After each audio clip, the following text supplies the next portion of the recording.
Il peut arriver que vos collaborateurs vivent des moments de stress importants dans leur travail. Il faut donc faire preuve à ce moment-là d'écoute active et d'empathie lorsque de telles situations peuvent se présenter.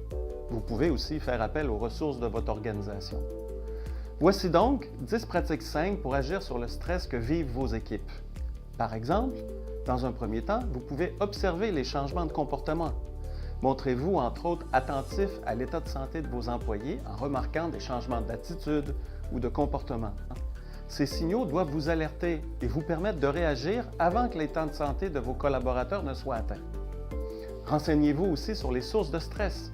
Organisez une rencontre de groupe pour échanger sur les sources de stress présentes dans le travail de vos employés et échanger avec eux sur les moyens d'y remédier ou bien encore d'y faire face. Attaquez-vous aux préjugés aussi, c'est important.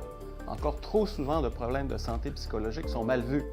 Parlez-en avec l'équipe et montrez qu'il faut bien être vigilant et avoir de l'empathie envers les personnes pouvant vivre ces difficultés, parce que ça peut arriver à tout le monde.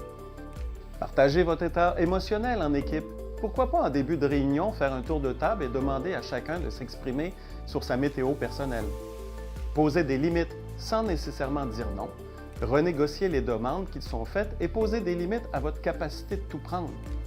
Prenez rendez-vous avec vous-même aussi. Gardez du temps pour vous, pour lire, pour réfléchir, pour apprendre, pour vous reposer, pour recharger vos batteries. Questionnez votre niveau d'exigence. Réfléchir à où vous mettez la barre pour vous-même et pour votre équipe. Fixez aussi des objectifs qui soient atteignables et qui n'amènent pas à un épuisement. Faites preuve d'écoute active. L'écoute active vous permettra de mieux comprendre ce que vivent vos collaborateurs et marquera du même coup votre soutien à ce qu'ils vivent. Pourquoi ne pas solliciter de l'aide?